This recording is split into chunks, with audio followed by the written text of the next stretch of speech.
radio fans, we are now back in the studio. Stand by for your station announcement. And away we go! Now, I know you'd love to just sit there and keep being not slim, but we got to work a little today, okay? Broadcasting channels of the entire world will be cleared. In every continent, in every land, in all the four corners of the earth, the whole world over. Men, women, and children, of every age and race, and nationality, station, and color. Men of every language ready now to listen to the same voice. So, is this on? Finally, a way to combine my love of helping people with my love of hurting people. So sit back, pop open a cold bottle of Brazilian mineral water, enjoy some poached salmon with capers, and adjust the satellite, because we have a great show. And there was much rejoicing. Unleash the fury. Unleash the fury! Ladies and gentlemen of the universe, the next voice you hear. It's Erik Nagel.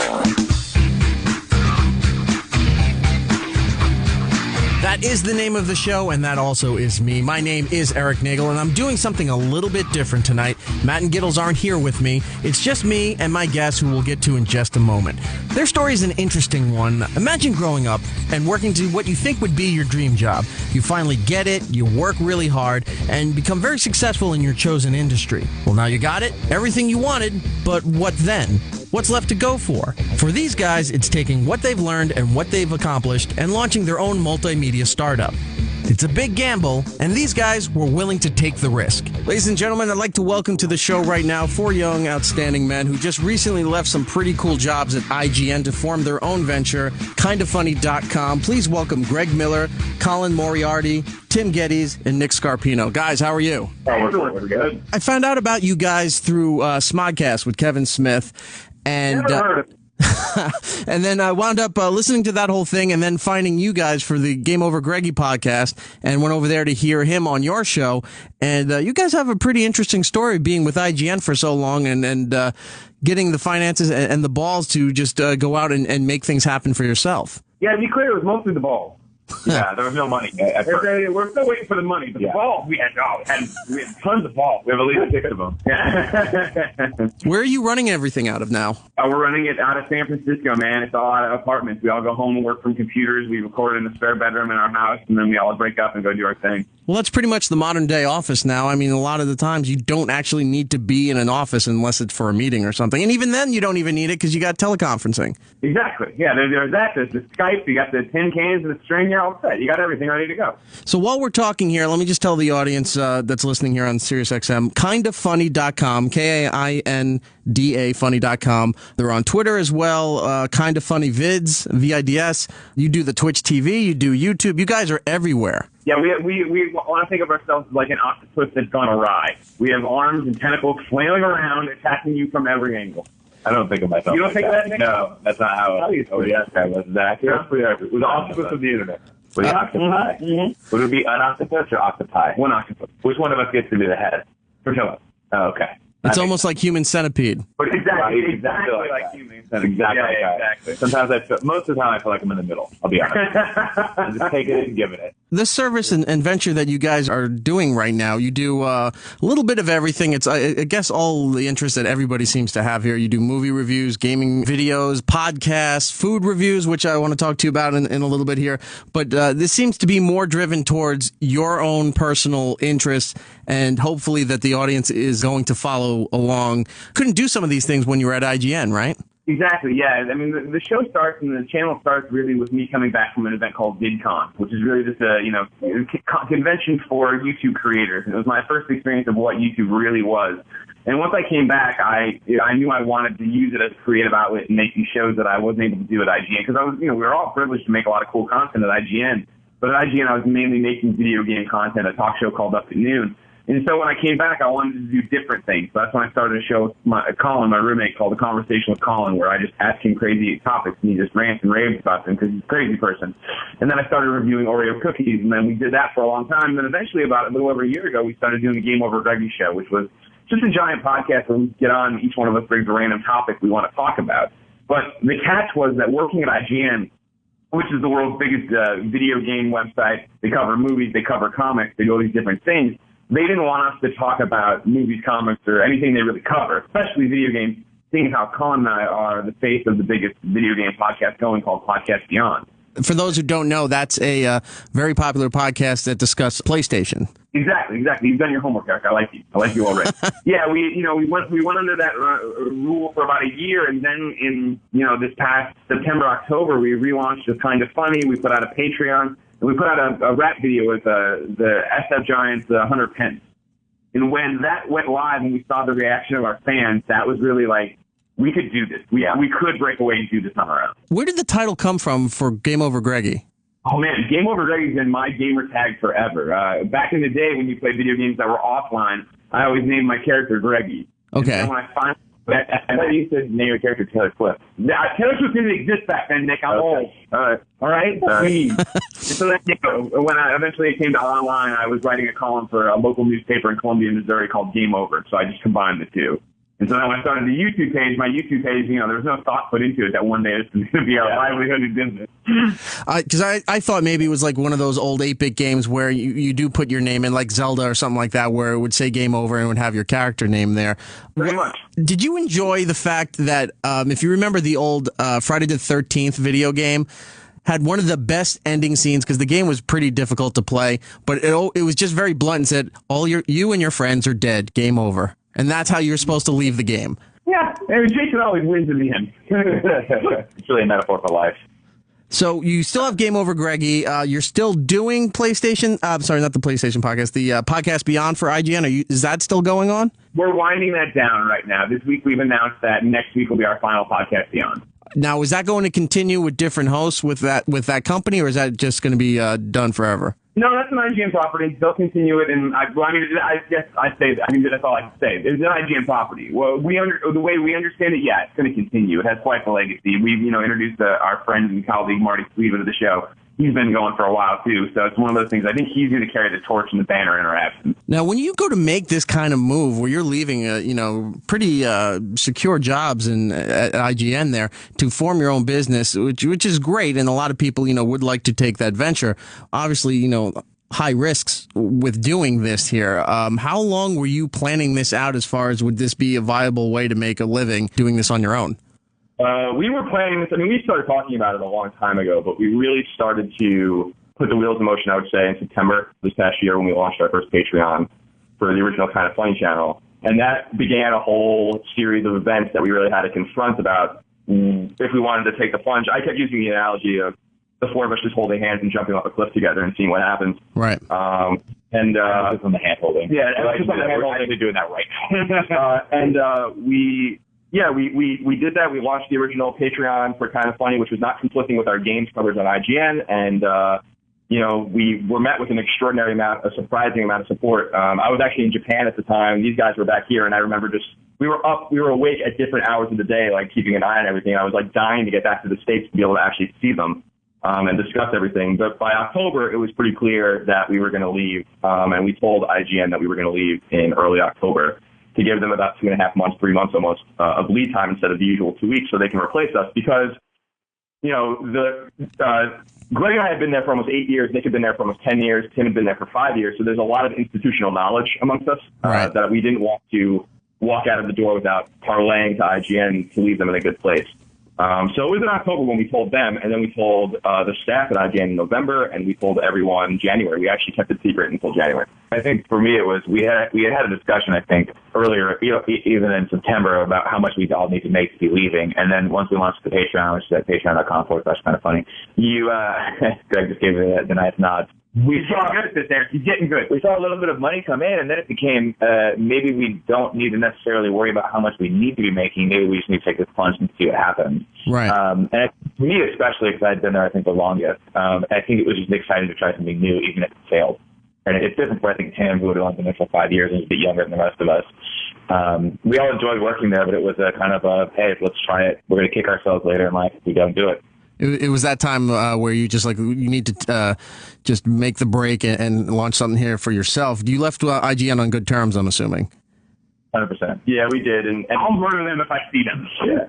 We left IGN on good terms. We owe them, an extraordinary amount for giving us the platform that they did. I mean, I'm 30 years old now. I started freelancing for them when I was 18, and they hired me right out of college when I graduated from Northeastern in 2007. So my whole adult life has been associated with them. So we'll never forget who gave us the opportunities to do what we're doing. At the same time, the internet has evolved, our reach has evolved, and we decided to actually, get rid of our millions of people reach on IGN for a more intimate relationship with the thousands and thousands of people that want to hear what we have to say, and we would do that any day of the week now. We think that it was the right choice. Yeah, you always say we sort of traded reach for a little bit of intimacy, more intimacy. And our future and what we do is in these people's hands now, and we're really proud of that. We're super humbled and honored by the response we've been getting. I'd rather speak to 50,000 people in a very intimate way than shout to 1 million people and hope that someone hears me. Right. Yeah. This is all going on. Game Over Greggy, the podcast, is still going to continue, even though Podcast Beyond, you guys are, fading out from that. Tell me about Colin and Greg Live doing a daily show now, Monday through Friday. Sure, yeah, that was Colin's brilliant idea. Colin usually comes up with, I think, he came up with the Game Over Greggy show. He's like, we should do a podcast. And I was like, we already do enough podcasts. Shut up. And then he was like, we should do it. And then eventually it evolved into Game Over Greggy. And then when we were getting ready to break away, he came to me one day and I was like, hey, I got an idea that we should do a show live each and every day. He's like, there's nobody doing Mike and Mike for video games. Right. I mean, Colin and I play sports a lot, so we watch a lot of PTI, we watch a lot of Mike and Mike. And one day he was watching it and it just dawned on him that no one does that for what we do. So when we looked at all the different, you were talking earlier, or I was talking earlier about how we're the octopus, invading you from every orifice with every tentacle out. And so, yes. And so, we already have podcasts, we already have YouTube, and then there's this, burgeoning platform that is Twitch, which is, for by and large, everyone's streaming video games. And, right. If people think of YouTube now, and it's this giant household name, everybody understands it to an extent what it is. Twitch is, just got bought by Amazon for $2 billion.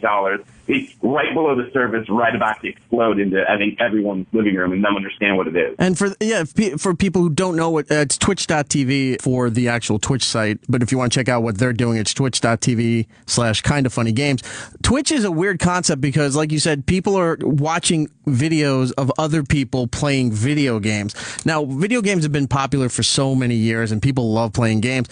But when did this obsession start, like, with watching other people playing? Like, it's one thing if you're at your friend's house and they're playing a game, it's kind of cool to see it once in a while, but then you're like, give me the controller, I want to play, or, just die already so we can do a 2-player thing.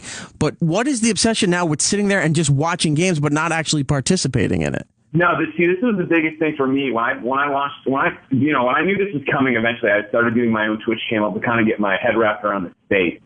And that was the first night I did it. That's what I asked people, and because you're talking to a camera, and then there's a text chat on the side. Right. So I said, I didn't want. I'm like, I don't want to be grandpa here, but I just don't get why you rascally kids want to come watch people play games. That's, you know what I mean? Like, just like that. And their response was, really telling to me, and it's like, we're not here to watch the game. We're here to hang out with you. And that struck a chord with me. And the same thing you're talking about. When I go to a friend's house and we all watch somebody play NHL 94, and we sit there and just BS and talk and have these conversations. When Twitch is at its best is when you're playing a video game, you're super intense on it, and you look back at the chat to see what they're talking about, and they're not even talking about you. They're talking about the Destiny raid they went on together last night after meeting in the chat room 3 months ago and developing a friendship. Like, it is a community built around these channels and these times. It's destination viewing because they enjoy what we do. They show up to be a part of it, but then they build up their own relationships in there and become their own community. It's just, I mean, I'm in my mid-30s here, and it's going to sound like old man speak, but when I figured this thing out about a year ago, I'm just like, I never would have thought that this thing would have taken off like it did, as far as people, which I assumed until you just said, we're just watching other people playing video games. Did you see the South Park episode with PewDiePie? Yeah. Is that a fair exaggeration of what that world and culture is like? Yeah, it's South Park exaggerating everything, but yeah, I mean, it always is that thing where so many people will say, I'm going to go on Twitch, I'm going to go on YouTube, and I'm going to be this big star. Like, I'm going to go make millions. And as soon as they start into it, they don't get the numbers they expect and they leave. You know what I mean? Because even when I was like, I came back and I'm like, Colin, let's do this show where I talk to you, and then I'm going to review Oreos. I expected numbers to jump off the page through the roof. I'm Greg Miller. I have 100,000 Twitter followers at the time. This is going to be easy peasy. And that didn't happen. Like, all this, being a content creator and building a community and fostering all that is tiring and long hours, and you have to learn as you go, and you have to react to your audience and all these different things. So it's funny to watch South Park take shots at it. Like, they do it everything. That's why South Park's amazing, but there's so much more to it than that. Yeah, I don't think they were really taking shots at it being idiotic. You know, South Park lately has just been reflecting the culture that's going on around us and just exaggerating it, you know, for the sake of comedy. Well, I just think of Cartman there when he was doing his Let's Plays. That little bastard. on the Twitch note, I also just think that there's a really strong and powerful thing to the live component of it. Yeah. Whereas like it's so much of our life now, especially, you know, with YouTube, with DVRs, everything is you're not really you don't feel like you're experiencing everything with other people. And so to come on and log on and only have that content be available or that person be available to you for a select period of time, I think there's something special about that, and that's why Twitch has sort of some of the magic sauce. I was just going to say, I think what I like about the Twitch component, too, compared to what we're doing on YouTube and what we're doing with podcasts is we have this kind of, you know, we can relate. Like, we have this kind of obsessive audience that wants to watch every video or listen to every podcast, and we always appreciate that. What I love about Twitch is the same mentality that I brought into it when I wanted to do Mike and Mike. Or when I was a kid in New York, I listened to, you know, Ron and Fez or Opie and Anthony. It was that, you know, my brother introduced me to that, my older brother, and we couldn't always catch it, right? I would catch it as much as I can. It was on the radio. It was on when it was on. Right. And with YouTube, we're always there. With the podcast, we're always there. But I like Twitch as an outlet for, you know, for saying basically, join us when you can. We're here at this time every day. If it helps accompany you when you're cleaning your house or you're at work and you're bored or you don't want to listen to your boss, you know, bitch in your ear, then come listen to us and we're here for you. But don't worry if you miss it because we're going to be here again tomorrow. It's the same mentality that I'm sure Sean Hannity has or, you know, Boomer Carton has. It's just like we're there when you need us, and that's what I like about Twitch as a platform specifically. Does Twitch archive your stuff like a Ustream would, or is it you have to be there live for the event as it's going on? It archives it for a limited time, and there's different services you can get to archive longer. And you can also transfer it over to YouTube, so it lives forever. Okay. If you go to our site, everything we've done there on twitch.tv/kindoffunnygames is archived for 60 days right now. You just have to look for the past broadcast tab or the archive, call it. Okay. Now, when it passed those 60 days, are you cool with when fans take some of that older stuff that you guys aren't archiving or having on your site and they make their own fan channels of what you guys are doing or just put it out there so that it's always preserved, you know, on the internet forever? Right now, we're not okay with it. And a couple of people have done that. We've talked to them and reached out to them and asked them to take it down. And they've been super cool about it just because we want to keep that experience Colin was talking about where it is, hey, if you miss this one, there's going to be another one tomorrow. We do a lot of on-demand content, and we want that to be the stuff that people are consuming at their leisure and stuff. So the live stuff we want to keep live for right now. It's a quell fans' demands. I mean, we are for sure archiving every episode of Colin and Go Live. It's all safe. If it all goes down tomorrow, Skynet happens, we got it taken care of. I think technically if Skynet happens, then we're all screwed. Oh, really? I thought Skynet came and just took out Twitch. Well, I'm pretty sure they have YouTube too. Okay. Yeah. Well, let me talk about a little bit about the food reviews that you guys have been doing. One of the things is the Oreo reviews.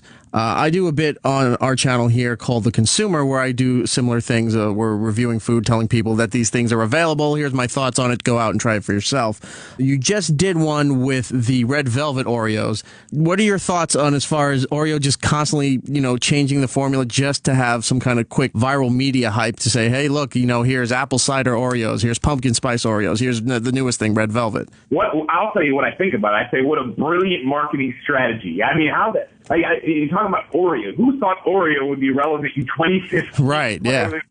People would be talking about it, and, you know, people are freaking out about it. Like, it's one of the things I think about all the time. Is I was like a guy who made Swedish fish. Like, once you make that, it's like, well, how much do we invest in advertising? How do we keep this going? Exactly. You know what it is, you love it, but it's not like you're, like, thinking about it, and you're like, oh, I gotta go out and get Swedish fish instead. Red Velvet Swedish fish. Yeah, exactly. Oreo, they are just crazy mother effers, and I can't believe they do it. It was such a goofy idea when I started reviewing Oreos, let alone the fact that I didn't think it would continue this far where, like, the momentum would pick up, where now there's just too many to review most of the time. Were you disappointed that fried chicken Oreo was a hoax? Dude, I was, and I do not put it past them that that's still a possibility. Yeah, we thought the Red Velvet was a hoax originally. The Red Velvet, I think, was an elaborate leak to see how people would react to it. And then they actually went through it. And then they actually went and did it because of it. Fried chicken would work, though. Chicken and waffles, man. People eat it all the time. Right. They're like that curtain to keep playing with our emotions. So all options are on the table. I think Oreo started a thing where with this weird, viral marketing stuff of putting out these weird flavors just to get the buzz going, it really kind of just kicked the ass of the food industry in general, snacks and stuff, where they're now all doing what Oreos has been doing for like the past 2 to 3 years now, because now there's, different seasons. There's a pumpkin spice stuff where they weren't there before. Right now, Red Velvet's coming up for Valentine's Day, and, Lay's Potato Chips is doing their contest again for this year to get down to the Final Four and who will be the winner. You got to give it to Oreos, whether you like the product or not. They're just making money hand over fist. Yeah, Hydrox got to step up the game. Yeah, let me tell you, those Sriracha Lays are the truth. I just got sent the Final Four from what they did in Canada was completely different than the United States. And the winner for Canada was a jalapeno mac and cheese. Not that good at all. I don't know why these people think that this was so great. I want to try that. That sounds good. Yeah, it does sound good. Have you guys done M&M's? Because M&M's is another company that seems to be throwing everything against the wall to see what sticks here. But every time they come out with a new flavor, it still just tastes like M&M's. Well, recently M&M's upset me because I grew up knowing that crispy M&M's were in the blue package, and now they're in the green packages. I just feel like that's not cool, guys. Well, they just put out these bigger versions of M&M's that were supposed to be cherry flavored. And the candy has like the slightest hint of cherry, but it's still just a huge M&M. It's always disappointing every time you try them. Did you ever have that debate when you were a kid that you were like, no, I swear to God, the green ones taste different? Oh, yeah. It's not. Well, then it got even crazier when they made the mint ones that were different. They were green. Oh, the mint ones are jam. They are the jam. I'm learning the peanut and then. I tell you, lately I've been thinking about reviewing Taco Bell items. Oh, that's. Yeah. Does that need to happen? Yeah, it needs to happen. Yeah. I'm a huge fan of the old school enchiladas, so I need to bring that back to the population. Well, Taco Bell's getting some exclusives, too, especially as far as the beverages. They have the apple soda, and now that Mountain Dew Sangria is being put out into bottles where it was just exclusively at Taco Bell for the longest time. And the strawberry frosty thing from Starburst. No way. I haven't done that. Yeah. They don't have that on the West Coast? Because no, they do. Trust me. Taco Bell that I go to. The Taco Bell that I go to doesn't have any of this stuff. It's got like one old soda machine that never works. It is like the worst Taco Bell on the planet, but I will not speak badly of it because it's the only thing I have, and it's within walking distance of my house. So, do you guys ever explore regional products as far as, like, it seems there's a lot of cool stuff that only seems to appear on the West Coast of the United States, and very rarely does it make it over to the East Coast, especially when they're experimenting with stuff? No. We have a strictly an Oreo household, Eric. I won't have all this M&M and Taco Bell talk coming up. That was from a McDonald's. Like when I lived in Maine, I went to school in New England, college in New England, and I lived in Maine for a little while. And they had like at McDonald's, they had like a lobster roll. And then I think in Boston they had like pizza at McDonald's. And like all this weird stuff. But then you go to New York and none of that stuff was there. And you come to California and you shouldn't eat McDonald's at all because we had In-N-Out. That's what I'm always fascinated by is that when you talk about New York, you grew up in New York, I grew up in California. Right. So to hear the differences where I'm like, oh no, Del Taco is the bomb. You're like, what is a Del Taco? Yeah, Del Taco is great though. And now that I know you've lived there, the big thing, Eric, and you might be able to relate to this, is that I was always surprised when I left New York, like the tri-state area, right? That everyone's putting mustard on their cheeseburgers. It's like, what the hell is going on around here? Like, for those who don't know, Colin, you grew up on Long Island, right? Whereabouts? I grew up in Suffolk County on the South Shore, a place called Brookhaven. Okay, I grew up on South Shore in East Islip. And for some reason in Long Island, the tri-state area, something with people around here think mixing ketchup and mustard together is like sacrilege. Like it's the most disgusting thing that you could ever do as a human being. But when you leave this area and you go to McDonald's or any kind of burger place, they mix it together. Now, I'm guessing Colin's going to say you think that's disgusting. It's an abomination. I mean, like, and that was the thing. Like, I remember the first time I went to like Northern Connecticut. I was in like Hartford or something with my mom when I was like, I don't know, 9 or 10. It was the first time I'd eaten McDonald's outside of Long Island. And they gave me a cheeseburger, and I bit into it. I was about to like throw up. I'm like, what is this? And my mom was like, did they put butter on the buns here or something like that? Like, what? Right, yeah. It's mustard. I'm like, that's disgusting. Like, that's just a horrible thing. But what people don't realize is that in New York, like, that's not a fear because no one would ever do that. Right. You know what I mean? And so you just have to be. So New Yorkers out there, just be very prepared when you're traveling around the country because Because they do, mustard doesn't belong on a cheeseburger, and they're just doing it anyway. See, this is where I'm a traitor to from, my roots on Long Island, because I love mustard and ketchup together. I think everyone here is fucking crazy. And the fact that when I discovered as a kid that, Wendy's, stepped it up even more by having mayonnaise on the hamburger, then it was mustard, ketchup, and mayo for life for me on a hamburger. I can deal with mayo. I can deal with mayo and ketchup. Yeah. But yeah, I mean, everyone around Long Island is crazy, but it might not be for the mustard reasons. It's for all those other reasons. It's for all those people that think they're New Yorkers or think they're worldly, but have never actually left Long Island. Yeah, that's exactly it. That's exactly what I'm talking about. This is a long time ago on a podcast, Colin was talking about how when people say they're from like New York or Long Island and not really from it, that you guys have a way of testing each other, and you two just did it. Where you're like, I'm from Long Island. Oh, where? Yeah, when you get down to like the block you grew up on. Guys, you'll be able to appreciate this. I always say, when someone's like, Long Islanders, especially those of us who are proud that we're from Long Island, and I am, and I'm sure you are too, is like, well, I'm not from New York, I'm from Long Island. I wish Long Island was its own state. Now, with that said, like, when someone says they're from Long Island, I always love the back and forth that happens. It's always like, oh, you're from Long Island? I'm from Long Island. Where are you from? Oh, I'm from Nassau, or I'm from Suffolk. Okay, and then you're like, oh, what part? And you're like, oh, South Shore or North Shore. And then you're like, oh, what part? And then you name the town. Yeah. So it always goes, oh, I'm from Suffolk, South Shore, Brookhaven. It's the verbal equivalent of zooming in on a Google map. Yeah, that just happened. I was like, wow, you're not kidding. You guys do that. That's it's like, oh, I'm from Suffolk County, North Shore, Port Jefferson. It's like that's just how people talk. Awesome. Someone here understands. Well, and there's some other things that you got to know, too, about this area. Is one, Long Island will break it down, like Colin was just saying, as far as, county, North Shore, South Shore, town, all that stuff, where New Jersey, on the other side of Manhattan, they break it down by route and exit. And they'll say, oh, I'm exit 27 off the turnpike. And I have no fucking clue what you're talking about. And I've been to Jersey a million times. Just tell me what town that you're in. But another way to tell if you're not from any of the boroughs of New York City is when they refer to it as the city. They don't say, oh, Brooklyn or Manhattan or Staten Island. They go, I'll go into the city. No, you don't. You hop on a train maybe and you see the Statue of Liberty. You go to Jamaica and you change, and then you end up in Penn Station. Jamaica, where you zip up everything you have and keep it real close, and you shake until the next train opens up, and you're like, oh, thank God. You understand me. I love it. One more thing about the food stuff that you guys do. Do you guys ever explore food myths? I try to explain this to people. When growing up on the East Coast, like I said, some stuff you don't get on the East Coast where you have it on the West Coast, or sometimes you get it for a limited time. There was something that I've been trying to find since I was a kid, because they used to sell it in my cafeteria in junior high and high school, but then it disappeared. And nobody can give me any proof that this product ever existed, except I keep hearing that it's somewhere on the West Coast. Fritos used to have a ranch-flavored Frito. Well, with this hand. Yeah. I don't always deny that. I don't know. I've never had it myself. I can't remember. I can't think of the color of the package. I'm assuming blue. No, it was the Frito. It was a Frito label, but instead of the red that goes across with the words, it was blue. I see it online, but people keep saying, "Oh, it's a mock-up or whatever." I'm like, no, I know I fucking had this thing, and I can't find it anywhere. No, there's no way that was a mock-up, because I'm googling pictures, and there's some. I mean, this would be the most convincing Photoshop in the world, right? With the lighting and stuff like that. No, this exists. I'll keep an eye out for you. I haven't seen it. Well, I'm not looking. I'm really not looking. I am looking for it, and I would appreciate it if you did. But I'm not really looking for it. But I was just saying, do you guys ever discuss that? Because stuff based on regions and stuff that sometimes you get a friend that said, oh no, they made this at one point, and it really was just kind of a myth. Like I was trying to explain to my niece not too long ago. She loves fruit roll-ups, but the fruit roll-ups have like 1 or 2 or 3 different flavors, and they peel out into shapes and whatever.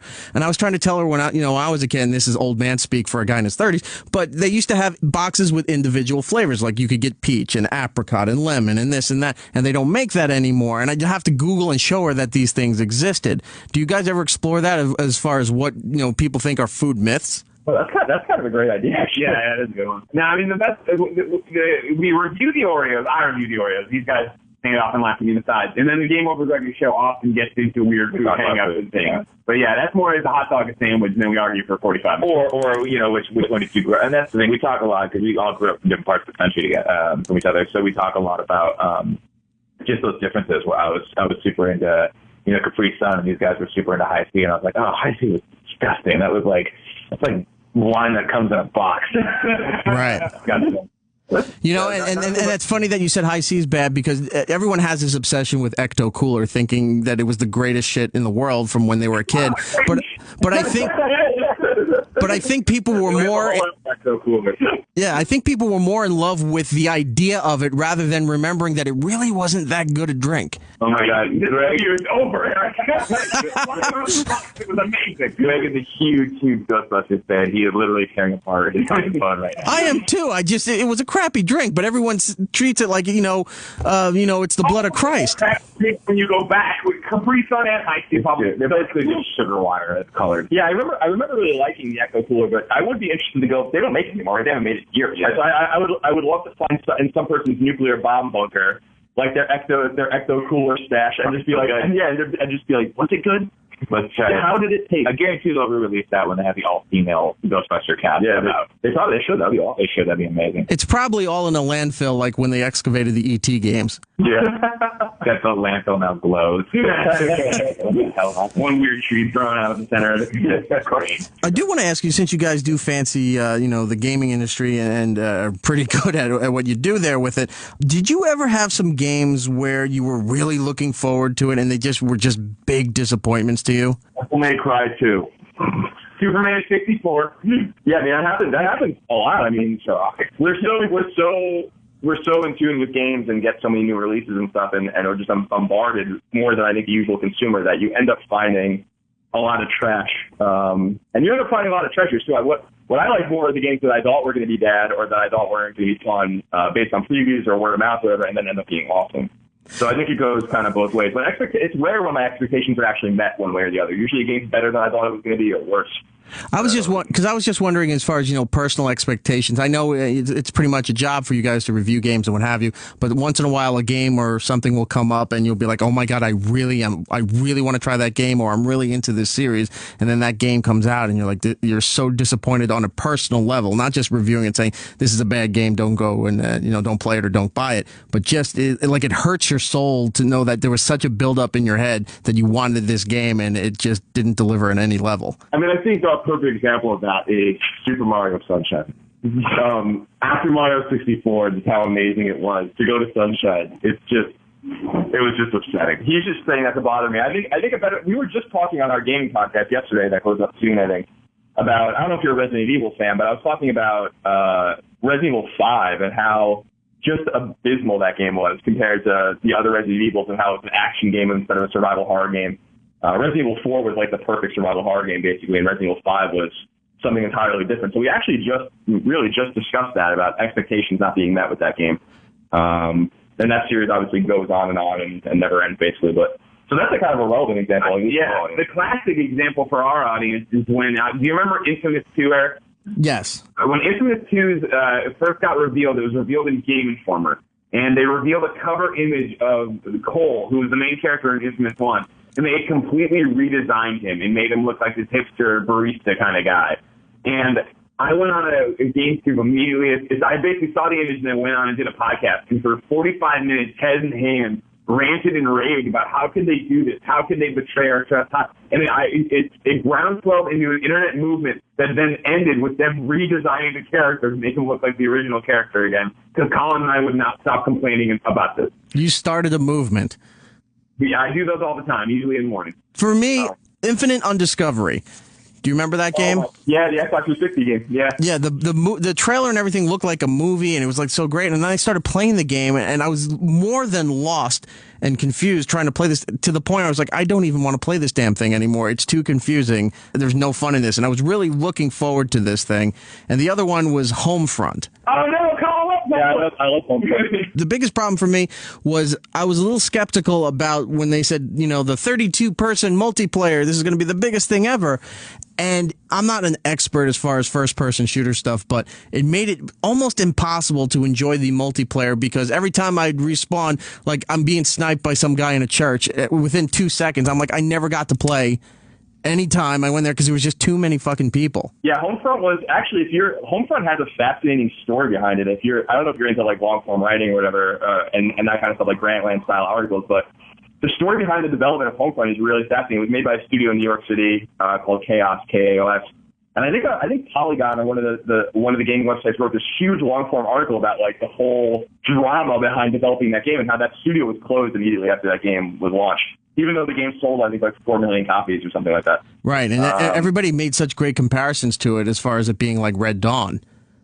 Yeah, because John Milius was involved in like making the game until you read that story and understand that like it was actually written by like one of their QA guys or something. There's like some weird. There's a lot of. I'm telling you, Google around about Homefront and try to find that Polygon. I think it's on Polygon. It's fascinating because it's like a lot of primary sources. People that worked on the game just talking about how much of a disaster working on it was. And so that might have been parlayed into your experience on the line. I like the campaign personally. It was very short. You beat it in like 5 hours. But yeah, the personal campaign was a lot of fun. And you know, it's weird to think about it too because it involved North Korea. That if it came out now, with all the bullshit that was surrounding the interview, that this game probably would have sold well, but would have been trashed even more so than it was. Yeah, I'm surprised they didn't go back in like they did with the Red Dawn reboot and just take it all China. Yeah, no, they with China they made it all North Korea. Right. Now I was wondering, now that you're offending North Korea, you have to find another state to pin all of your American fall fears. Yeah.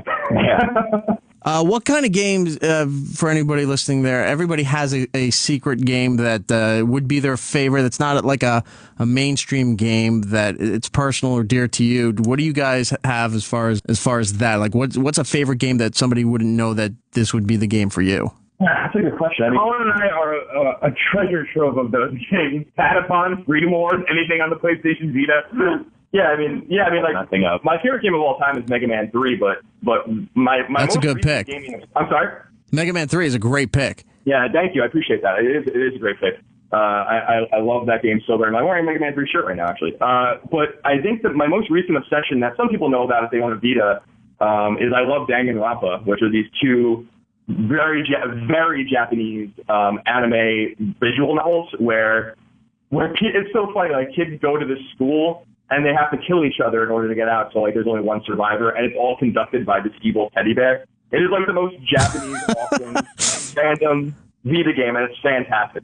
I think people would dig that game if they own a Vita, but only 5 people actually own a Vita, so I don't know. Yeah, for me, back in the PS2, GameCube, Xbox generation, that was when I played the most games, and I feel like there was a lot of those random just games that no one really knew about, but you just ended up playing. There's this one called Amplitude, this music game, and I got just addicted to it, and I love it so much. And now it's finally coming back to the PS4. I'm really excited about that, but it's definitely like a niche game. For me, I'm not a PC gamer, and for those who don't know much about gaming, there is some weird line between if you're a PC gamer or if you're a console gamer, and one thinks that they're better than the other, and these constant, bitching and fighting over this stuff. But I've always been mostly a console gamer. But 2 favorite games of all time for me were on the PC back in the late 80s. Then they were made by LucasArts. One is called Maniac Mansion. I don't know if you guys were familiar with that. Yep. Yeah, we know it. And the other one was sort of a spin-off from Maniac Mansion called Zack McCracken and the Alien Mindbenders. That is my all-time favorite game, and you can't find any kind of merch for that thing. Yeah, so Maniac Mansion especially has like a really cult following. Like because I was an NES kid, we had Maniac Mansion on NES, right? Like the broken bullshit version of it. It's surprising that they haven't. Well, is Day of the Tentacles technically Maniac Mansion? That's the sequel, yeah. Yeah, Sony I think is remaking that. They're like a couple times. So there's at least that. So there's some hope that because they just released Grim Fandango on PS4 and Vita, which is a later, obviously, Lucas property that has a new audience. So hopefully with Maniac Mansion sequel is coming back but hopefully with that coming back, there's maybe some, there could be some merch or whatever. It's surprising to me that you don't go into the bowels of the internet, that you can't find like some guy on Etsy making a T-shirt or something for that. Well, a while back I looked and I found people were just tired of waiting on stuff, and they started making their own sequels to the game, and they would put up beta testing and stuff online, and it would be there for a while, and then LucasArts or whoever owns the rights to it now would swoop in and shut everything down. So all these people that were saying either make something new or we're going to do it ourselves, and the company says not only we're not going to make anything new, you're not going to do it either. It's such a weird thing. Yeah, it is. I mean, these guys are very, rightfully so maybe, because that's their IP, because maybe in the future they want to do something with it. But yes, some companies are just a lot better at engendering a feeling of community amongst the game and like kind of letting people get away with what they want. We're seeing that even a lot on YouTube right now with companies like Nintendo really trying to hunker down and like actually, penalize YouTubers and get money from them for covering their games, while other companies like the guys who do Hotline Miami just don't stop tweeting like, please cover our game. Please, you can YouTube and keep all the money. Right. It's free advertising. So there's just two different ways of looking at it, I guess. That much. I'm running out of time here with you guys, and you've been very generous with the time for the amount of time that we've been talking here. One last thing is, as far as maybe to pick your brain with involving the gamer coverage that you guys do, maybe a topic would be to explore that. You guys all grew up in the computer age when computers really started making the boom, where they were in schools in the 80s, starting to blow up and become part of your home life in the late 80s into the 90s. When you used to go to the libraries in school, there was always somebody who wound up figuring out a way to install games onto those computers instead of using it for research and what have you there. Does anything ever come to mind as far as computer games in school where people would just load their own shit onto there? Because for some reason in my school, somebody was obsessed with Monkey Island, and it was on everything. I grew up, I think it was either Quake or Doom. When I was a freshman in high school, that someone actually loaded onto 4 computers in one of the classrooms, and they were able to actually get them connected. So I don't think it was Doom. I don't think Doom had LAN. But whatever the first one of those games that had LAN support, I remember sitting down for the first time and playing against the other people and going, holy shit, this is the coolest experience of my life. And that spurred me going out and buying my own PC. And then you would carry your big tower over your friend's house and you have LAN parties and things like that. But that was really the first time I remember thinking, this is a completely unique experience. Yeah, my Spanish lab, we never did any Spanish. It was just all Counter-Strike. Yeah, I remember kids in middle school and then in high school in the late 90s they were obsessed with the Sierra Online games, so like King's Quest and Police Quest and all these stuff, so the adventure, the text adventure game. No Leisure Suit Larry? Yeah, we used to Larry. My brother actually worked on the reboot of Leisure Suit Larry, which I don't think was very good. I don't think anyone really even liked that game. But we would they would load up all these games. The thing I really remember about that era, especially when I got to high school and obviously we were moving away from the Apple IIs and the Macs and going towards G3, all these kinds of things with internet connections, was I loved that people figured out ways to put anonymizers on all the computers so that we can use the internet, because they would block everything but JSTOR and all that kind of stuff, and so people would put anonymizing programs on the computer so that you can go to any website. And I would just go to GameFAQs or IGN and just hang out all day, and then when the teacher would come by, you just hit the button real quick, and it would bring up your C++ or whatever you were supposed to be working on. It's amazing any of us graduated. It is. I think about that I think about not only that about. I worked hard in high school and college, but I do think about how the sequence of events that got me out of Belport and got me out of Northeastern is really pretty miraculous. Yeah. Now that I'm thinking about it too, I took a CAD course in high school, which means computer aided design for those who don't know. And I remember that some of the computers had hacked versions of Wolfenstein, but the end, instead of having Hitler or the Nazis in there, it was Barney or Beavis and Butthead. They would just put stupid characters into a game that was pretty much about breaking into a castle and killing Nazis. Oh my God! I think for Wolfenstein, I think it was either Wolfenstein or Doom. My junior high band director gave me that, and he was like, "You would love this game. You should check this out." And he gave it to me in a box of floppy disks. It wasn't just one. It was 10 floppy disks. That's how was it the 5 1/4 inch? Or was it? Yeah, it was the 3.5 inch. The hard disk. Mm-hmm. And he was like, "Oh, you gotta check this out. You gotta install." He's like, "Here's how you install it." You go one, and then it'll ask the next one, and it'll ask the next one, and it'll ask the next one. I was like, "Okay." And I had to clear space off my computer. I had no idea what was going on. But that little adventure was holy crap, this is amazing. And then you got into the system BIOS and stuff, so you can tweak out your. And that was what was so fun about those early id games too. Is those guys were they weren't really hackers, but they when they made Commander Keen and all that kind of stuff. Right. There's a great book. There's a great book called. There's an awesome book by David Kirshner called Masters of Doom. That's about id creating all their early stuff up to Wolfenstein and then into Doom, and how they did it. Those guys were just crazy. When they would make those games, they would basically go into the company they were working at and somewhere in the South, take their computers and then work on the game, over Commander King, whatever, and then bring them back before everyone got into the office every day. Right? There's all these crazy stories about that. What kind of crazy person would willingly take equipment out of a company to start their own company and then bring it back without anyone knowing? That's just Well, I think what's even crazier is that could you imagine nowadays if a teacher in junior high gave a student a box full of files and being okay with that? Oh, I know. I mean, it was a different era, man. I mean, I don't think people really understood computers. I don't think they really understood, like, just the power of what, I mean, we didn't know what the internet was going to be. I mean, this was pre-internet. This was like bulletin board systems and like waiting 15 to 20,000 minutes so that one picture would download off something and you hoped it was porn. Did you have the parents that used to tell you, I mean, because computers run everything now, but back in the day, did you have the parents that would tell you that you spend too much time on the computer to go outside, like that was actually going to help you in life? Yeah, I get that all the time. My mom was kind of, I'm Italian, so my mother's very Italian, so she would just keep feeding me. That was just the way she showed love. She was like, whatever you want to do, just be happy. She had plastic on the couches? She did not. My grandmother did. Of course, somebody. That was just, you weren't allowed to go in. And everything was covered in plastic, and there were these horrifying porcelain dolls that if you touched, you would have the wrath of God come down on you. Did she have the vinyl wallpaper or the strips of mirrors? She had the wallpaper. She had the vinyl wallpaper, and it was like, I remember because my when she passed away, God rest her soul, my aunt ended up moving into the house, and it was like years to get that thing back to where it didn't look like an insane asylum. You know what I mean? Like an old school. Like, no, I know. I grew up in an Italian family too. It's so funny the questions you ask me because it's like everyone has it. Every Italian family knows exactly what you're saying, especially the room you're not allowed to go in. Oh, you can't go in. It's like, literally, and this is an asshole thing to say, and I apologize ahead of time, but when my grandmother died, and we all love my grandmother, she was awesome, but we all, I don't know, we didn't even talk about it. We all just went and sat in the room. You have to, yeah. Well, we went and we took the plastic off, because, you know, that plastic was like, this is not normal, like, saran wrap plastic. This is, like, half an inch plastic. Yeah, like, it's supposed to throw away a table. Or, like, this is when you tack a car and ship it across the country. The plastic is, you ever go and buy a comforter, the plastic that thing comes in? Well, picture that as your furniture. Yeah. Literally, you would go to sit on it, and you would just slide right off, like, no matter what you were wearing. So, yeah, we all sat there. And then we felt kind of weird about it, and we got out of the room. Did the room you weren't supposed to go in have some sort of representation of Mary or Jesus Christ? Of course it did. It must have. Oh no, it had. Oh no, it was like.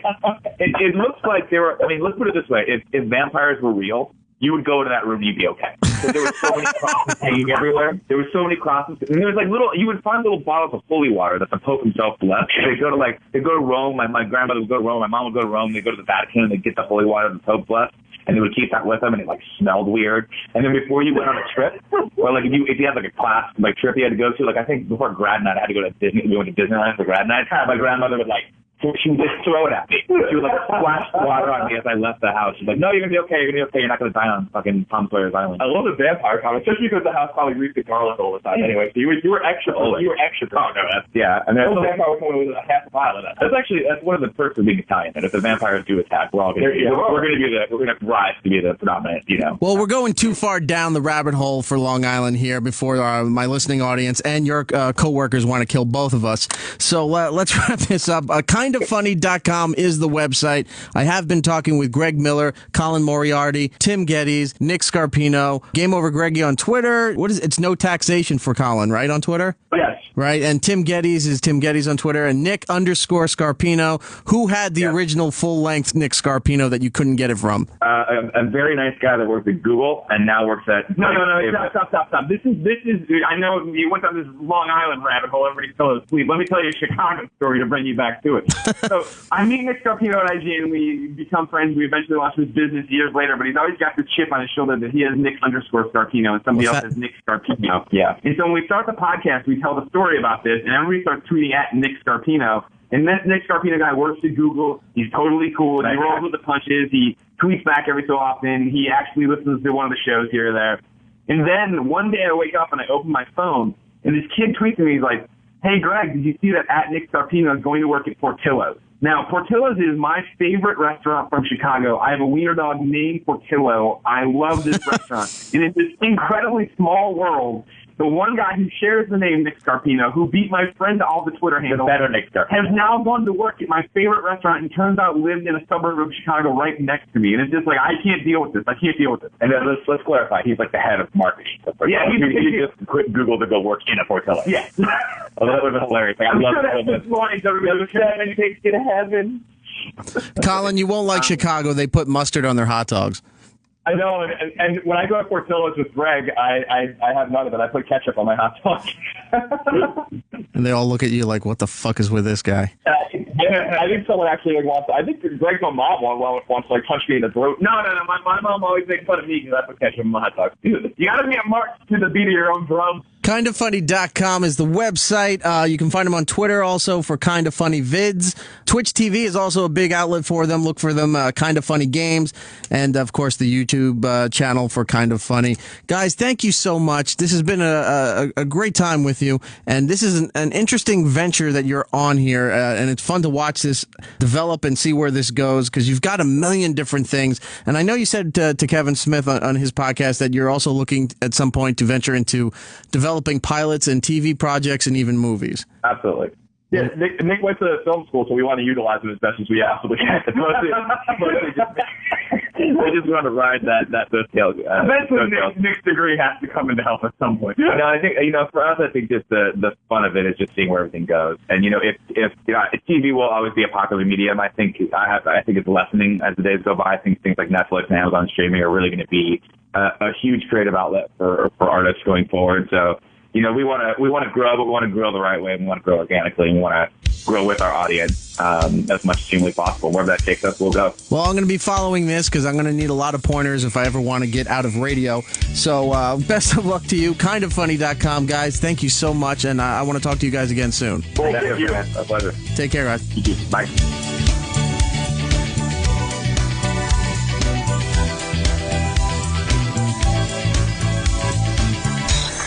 And that's all the time we have. Follow the guys on Twitter and Instagram at eRockRadio and at GeekStuffOG. eRockRadio and at GeekStuffOG. The show should be back next week, right here on OP Radio.